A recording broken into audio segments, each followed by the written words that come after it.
Hi, everybody. Welcome to another episode of Heal and Shift. This is actually the 31st episode now, and we're a popular podcast where we give a different vision of how things can be done to support your path towards health, healing, and transformation, where I'm interviewing healers, practitioners, thought leaders.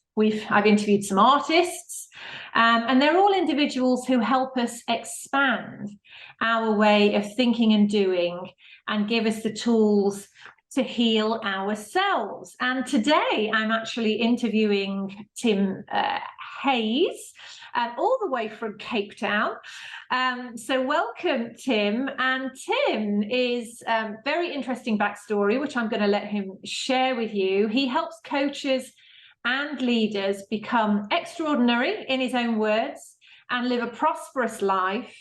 And actually what Tim's doing through his work is guiding them to become exceptional at serving others. So he's got lots of tools and techniques in his bag. Let's put it like that. He's mentored hundreds of clients and he's helped them transition. And he's also personally transitioned from a high-flying corporate executive to a recovering addict, a fitness expert, and business owner. So it's quite an extraordinary story. So welcome, Tim. Thank you for joining us. Just a quick overview of me, just to remind you all of your hosts. So I'm Sunita Passi. I am an Ayurvedic practitioner and also an entrepreneur. I'm an author, the author of The Doctor Won't See You Now, Staying Healthy While the Medical System is Rebooted. I'm a TEDx speaker. You can catch my TEDx from 4 years ago, which is called How Might We Be Healed in the Future? And the techniques that I share very much through my work, which help activate self-healing, have also attracted thousands of therapists to train in Ayurvedic bodywork. So we've got there's a few nice links there, Tim, between mine and your work. But your career, it was initially informed by fitness, body, as opposed to maybe mind and soul. So before you started to pierce through the veil into this more sort of consciousness arena, what did your life look like, and what awakened you to this path? Gosh, I know we've only got 30 minutes, so I'll try and be as succinct as possible. And thanks for inviting me. It's lovely to be here. Just a quick snapshot. I grew up in a very privileged upbringing, went to boarding school. My brothers went to Oxford. I didn't really want to go to university, but it was just kind of the done thing, so I did a degree that I wasn't particularly interested in, but it was vocational. It was business with a bit of IT. I went to Bournemouth. I didn't go to Oxford. I was very good at being the black sheep, but my brothers were very academic. I thought, well, let me be the naughty one, and I was very good at being naughty. And came out of Bournemouth University with an IT and business degree, didn't know what to do. Someone said, well, just go into the city and sell IT networks. So I was like, okay, I'll go and do that. I guess I've always been a natural salesperson. So that's what I did. And I was 21, that was back in 2000. And I just wanted to make loads of money and take loads of drugs, actually, like the movies. And that's what I did. But the problem was, maybe it wasn't a problem. Initially, it was a problem, was that I was an addict. I was an alcoholic. I couldn't control drinking. I couldn't control taking drugs, and the wheels kind of started to fall off until they all came off. And I went into rehab in 2005 for drug addiction. It progressed significantly. I won't go into the war stories. That's for another podcast. And I think then I realized that I really wanted to be of service to others. I've always been quite a soft, gentle soul. I've always, I think, seen through people's veils, as you put it, and just known that there's more. But I never really understood what that was. But I've always had that sense about other people, about myself, about life in general, that there's just a bit more, right? And so that was 2005, and I thought, well, I'd like to be a therapist or a teacher or a fitness trainer. Coaching wasn't really mainstream then. I hadn't considered it. and I didn't want to go back to university. I was 28. I just kind of wanted to get on with things.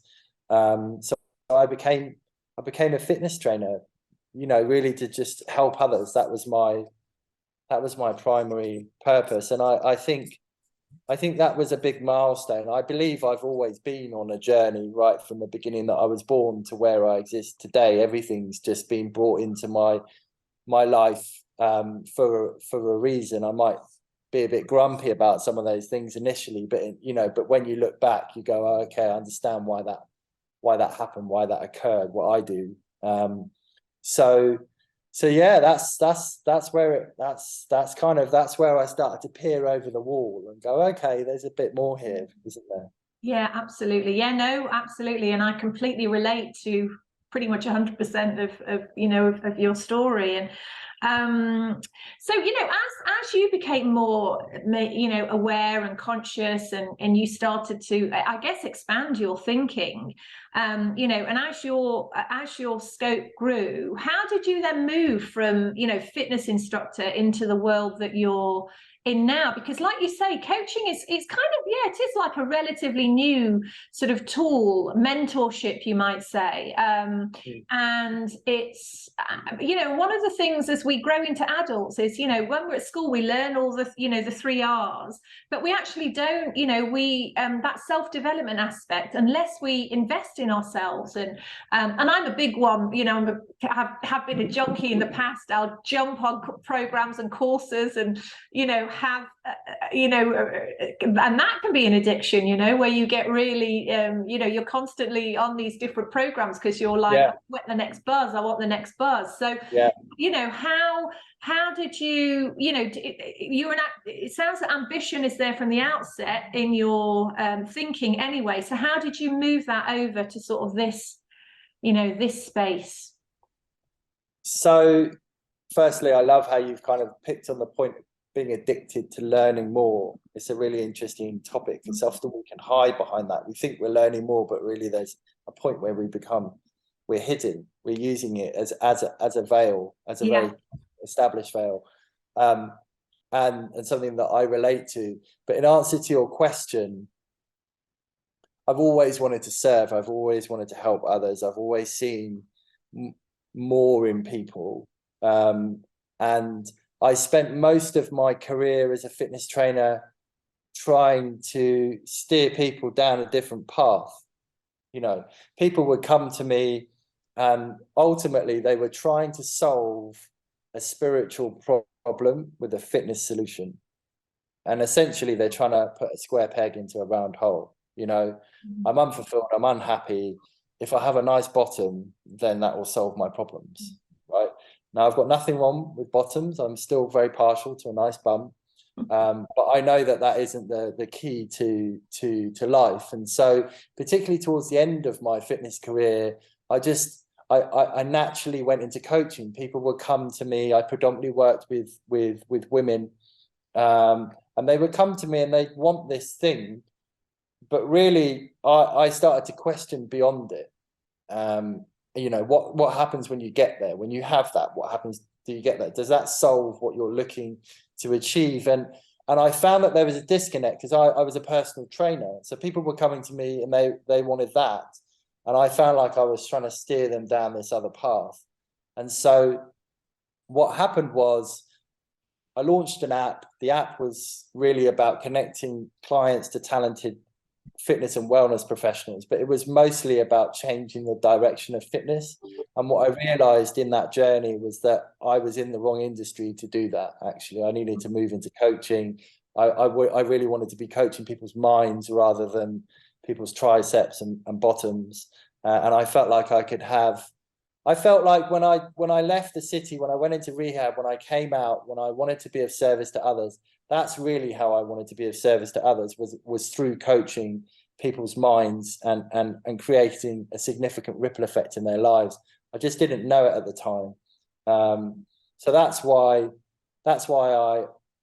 I transitioned.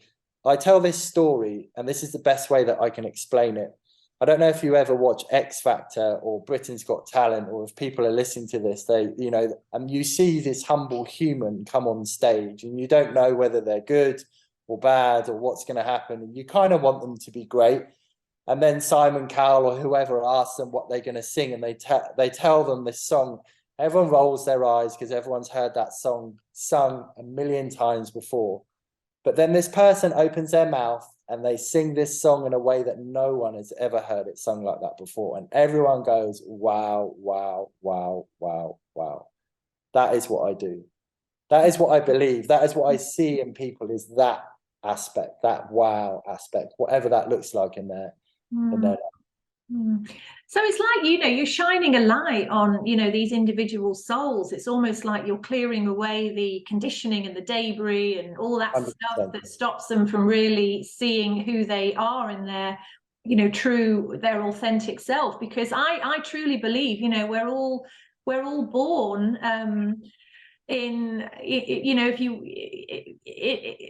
with absolute beauty, absolute light, and then life sort of takes course, and it's almost, it's like almost finding yourself again. So coaching, mentorship can really, I think, help you on this path. And you've had some really quite sizable clients, I should say. I was having a look at some of your content and your Instagram, and I know you've worked with some huge people in the world. So maybe you could give us a few examples, when you've taken somebody through your process, how has their life changed? If we can have some tangible examples, what does life look like after? Probably, okay, so there's one example that comes up, which is actually one of the very first clients that I worked with, who wasn't a celebrity or a big client. And to be honest, I'm interested in people who are interested in doing the work. Right? Yes, my ego loves the celebrity, the royals, those people, but really I'm most interested and I'm most excited to show up for people that really, really want to do the work. Because if you want it all, it requires work, right? If you want financial freedom, and if you want joy and bliss in your life, you need to do the work. So a great example is, I was working with this client, I won't mention her name, and she was working in the government, and I could tell she didn't really want to do it, and she was quite triggered by a particular person. And whenever she was interacting with that person, she got quite triggered and stressed and anxious. So I said, well, what could you maybe do to reduce that? And she said, well, I used to play the violin. And it was in the pandemic. And I said, well, could you play the violin for 5 minutes whenever you're stressed or triggered? And she said, yeah, I'd love to do that. So that's what she started doing, right? She then realized how much she loved playing the violin, that when she played the violin, nothing mattered. She was in a state of bliss, joy, a deep level of consciousness. She was in her truth. She surrendered. She'd let go, right? So I said, I'm curious. Why don't you just do that? And she said, well, what do you mean? I said, well, why don't you just play the violin? If that's how you feel, just why wouldn't you want to do that all the time? And this is a question that I asked to a lot of people. And she said, well, can I do that? Do I deserve that? Can I make money out of that? All these things, right? Come in the way. You put them in the way. What is it that easy? Do I really get to do the thing that I love all the time? I'm like, yeah, if you want to do that, you can do that, right? She's now a violinist. Oh, look at that. Amazing. Right? She left government and she teaches violin, she plays violin, she's living a beautiful life. So that's the beautiful thing about coaching, and this is where a lot of people get caught up with it, is that whether it's a 6-month process or a 3-month process or a 1-year process, really what you're buying is the ripple effect, the ongoing effect that it has in your life. I mean, I get messages still from clients I haven't worked with for years, thanking me for what's going on, the relationships with their wives or their husbands or their kids or their business or the bank account or whatever it is, that it evolves, it grows like consciousness does. Yeah, absolutely. I've seen that with clients I work with, and also with students I've taken through training programs, and I'm an entrepreneur myself, so I've also had to go on this journey. I look at my personal journey and see how in the past, where there've been moments where I've been a bit stuck and been in a real sort of funk, and there's certain teachers and mentors I reach out to. And I've helped, what I find is that when you can hold that space for someone, it's a very deep healing journey, and through that process, consciousness can expand. But what does that mean? I mean, do you believe that people are operating at different levels of consciousness? Is that a thing? Absolutely. I mean, I think it's a spectrum, consciousness is a strange word, and if you Google it, there's no real clear definition, and lots of people some people think it's very woo-woo. It kind of is a bit woo-woo, but for me it's a very personal journey. I think the best way that I can explain consciousness is the gap between your intuition and your thought, and then the pause between your thought and your action. That's the best way I can explain it. Whether you believe in soul or gut or intuition, it's a little whisper that kind of pops up in your mind, right? Go in that direction. What about that? And we often ignore it, or we're so busy we can't hear it. But if you give yourself the space to go, okay, that's interesting, right, then that can have a profound effect on how you think, right? But the ego gets in, because the ego loves certainty. It likes, what am I going to get? What's the before and after picture look like here? It doesn't like surrender. It doesn't like letting go. It likes facts, right? Yeah. Which society pushes us on. And so if you have the ability to then pause between that thought before you act, then everything starts to change. You get goosebumps when I think about this. And then we get into, how do we develop that? How do we develop that process within us? So, and that's where I think what you're alluding to is the different levels of, whether I think people think it's like meditation. It's like you have to get a velvet cushion and sit in an uncomfortable position for an hour and clear your mind completely. No, that's the Olympic final. That's not where we begin, right? Yeah. And even the Olympic final isn't, it's not a reality. Meditation is one of the things I teach, through my programs, and it's a tool to separate your thoughts and feelings so you can become fully aware, and ultimately you can be sitting on a park bench, and actually the more you go down, you commit to a meditation practice, the more you just live it, you just wake up in the morning in that space. Cool. So even this idea of the cross-legged, yoga, posture, sitting on a, on a hill in the Himalayas, you can still be full of angst. It doesn't at all mean you've reached any level of awareness, or, because we're all carrying our stuff. So it's all, like you say, it all comes from the inside. And the ego definitely creates desire. It takes us actually away from ourself. But I think a balanced ego is also healthy, because it's identity. We've all got our own identity, and that's wonderful, and that's what makes life so colorful. It's consciousness in us as an individual, absolutely, I agree, is something that that grows. So give us some of your tools and tricks, Tim. When you're working with a client and you're helping them through this process, are there, how can we reach, maybe better states of well-being, or higher states, or however you describe that? Like, how do we move through this? I always find this a difficult question to answer, because you're asking me to give a certainty on something that can't be certain, which is essentially consciousness. So I find this a bit tricky but I will give you an answer, because you've asked. What I do with my clients initially when they come is I really question beyond what it is they seek, because most people, when they're going after something, it's based on a foundation, and that foundation hasn't really been considered.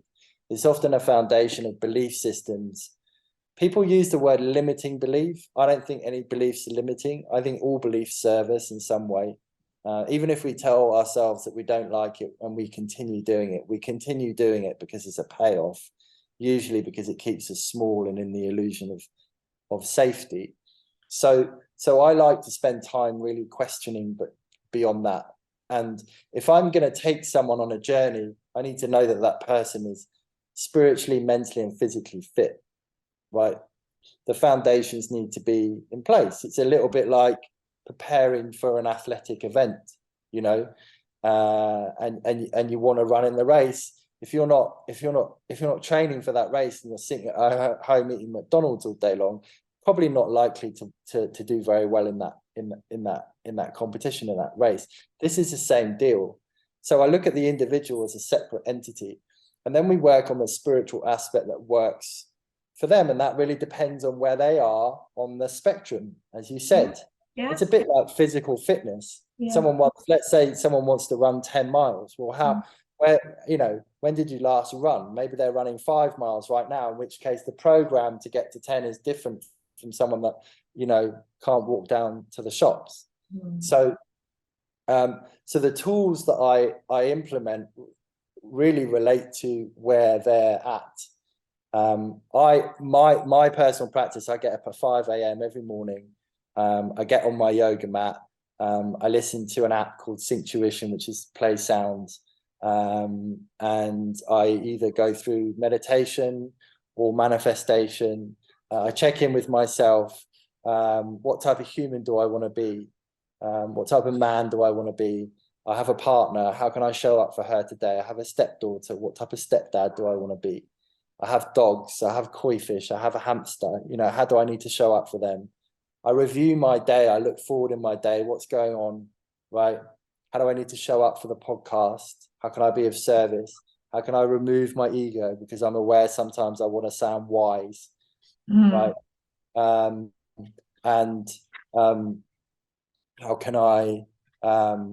can I not make jokes at times when I'm actually need to go deeper? That's something that I do. So I really just check in with myself in the morning, and I set my intentions for the day. One of my most successful posts on Instagram was, you don't get to practice mindfulness in the morning and then act like a dick the rest of the day, right?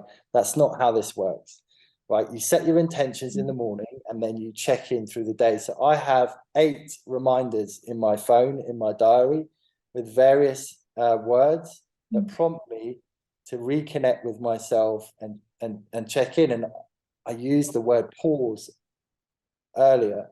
That's really what's required here, right? Take a step back, pause, breathe, go to the toilet if you're in a busy office, whatever you need to do, and check in and go, where's Tim at today? What's going on? Where am I at in relation to my intentions? Because they can go very, very, very quickly. Right?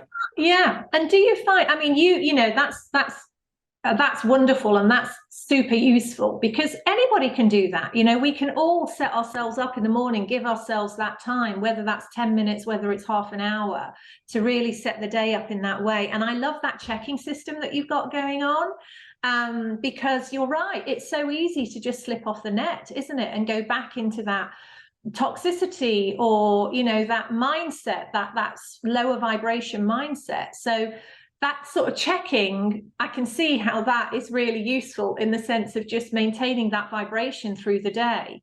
And over time, what I can imagine with that is that actually the things that, maybe there's certain actions that you have, when I'm working with some individuals, some elements of the coaching we do are things like, what are the things you're going to give up now? Like things like gossiping about people, and,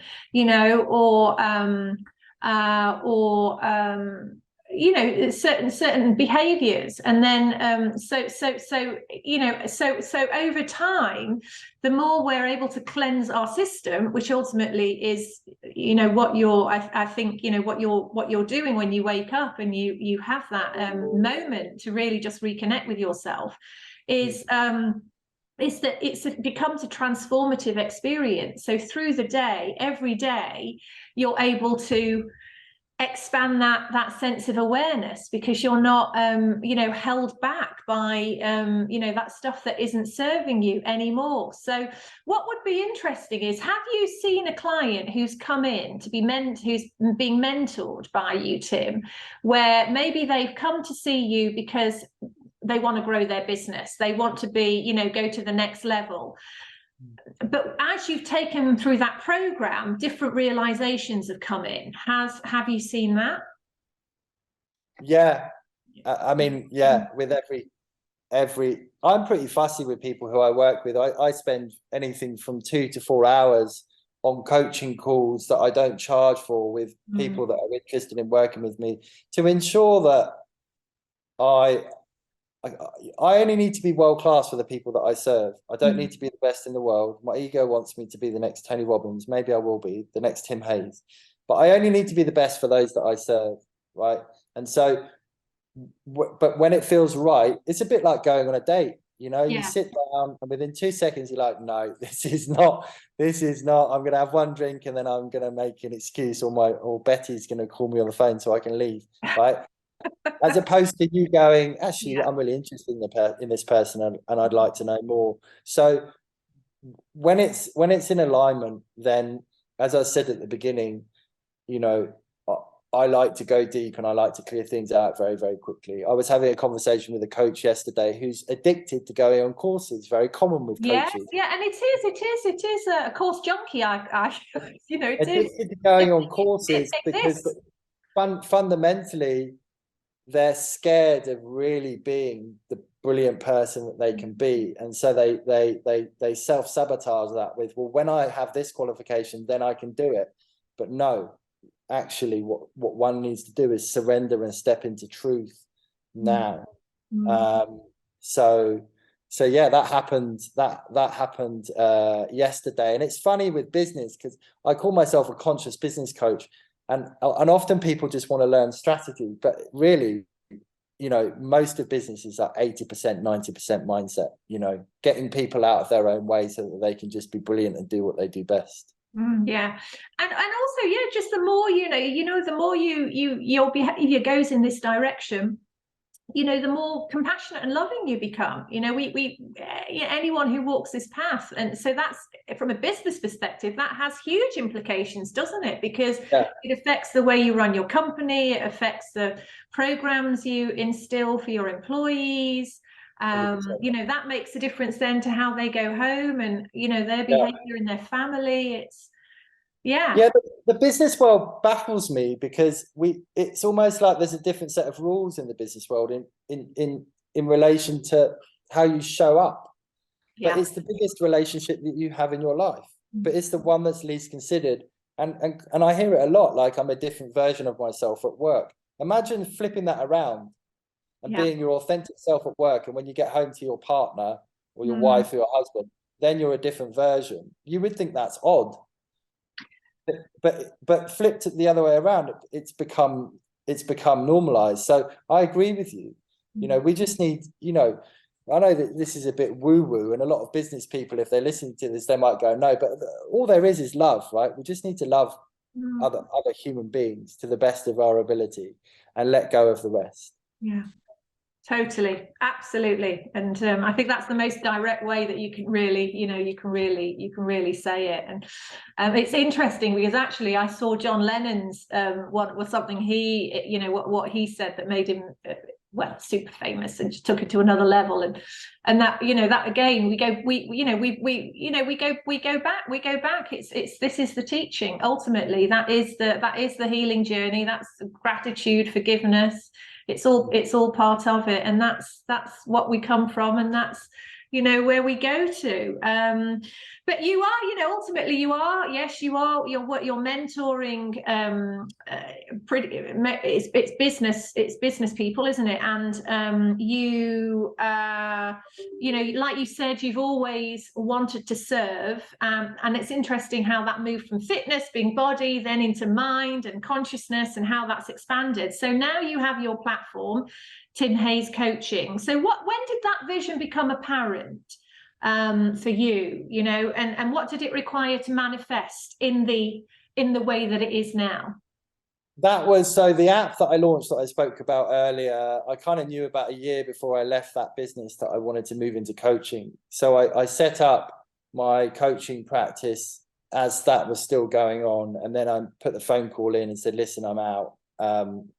You know, a year of worry, fear, you know, all of that just cleared out of my mind. And all of a sudden, all this intuition began to flow in, and I had space to create in ways that I didn't have space before, because worry stops that. You know, the more you worry, the less space you have, right? So so that was 2019, and then I haven't looked back. It's just it's evolved from there. I didn't start off working with coaches and leaders. I was doing a lot of work in the self-sabotage space, particularly men who were successful men who were self-sabotaging their lives, their relationships, their businesses. But I love working with coaches because I think it's a very interesting industry, and through that I get to create a bigger ripple effect. The more coaches that I coach to be better coaches and live prosperous lives, the more people they coach, and so the ripple effect is greater. So yeah. Yeah, and it's good to know where you sit with it all. You know, we need the coaches of coaches. We need the coaches. Yeah. You know, we then need those that are training. It's all, you know, it's all different levels, and knowing where your gifts naturally you know, fit in this spectrum, just, you know, it's helps, you know, that, like you say, that whole ripple effect just continue in a flowing way. It's all flow, isn't it? I mean, that's what consciousness is. It's flow and awareness. And so, you know, you've said that there's you like, that's the level you like. Now, you know, this is also, there is a big shift taking place in the business world, I believe. You know, there's a lot more executives, business owners, founders who are wanting to bring in practices into their life. They're certainly looking to work with consciousness coaches so that they can help, you know, support their own evolution, but then also put systems in place for others. So, you know, on a bigger spectrum, how do you see your work then helping to contribute to this spiritual evolution? Because I don't want to sound too woo-woo, but there is a level of ascension taking place since the lockdown. There's a lot of shifts that are taking place in people. A lot of people have reconsidered what their priorities are. That's led them more to this line of thinking, this type of content. We've seen the growth of podcasts. You know, so many more people tapping into self-development content as well, whether that be from health or fitness or mind or, you know, consciousness. So yeah, so what's do you have a personal vision, or do you prefer to go with flow and see how things open up for you? I mean, I just want everyone to experience joy, right? As often as they can. Most people experience the honeymoon phase when they meet a partner, and they're either falling in love or they feel very lustful or whatever it is, and they walk down the street and they could meet 10 arseholes in a day and they don't care. They're in love, they're in the bliss, they're in the honeymoon phase, they're smiling at strangers.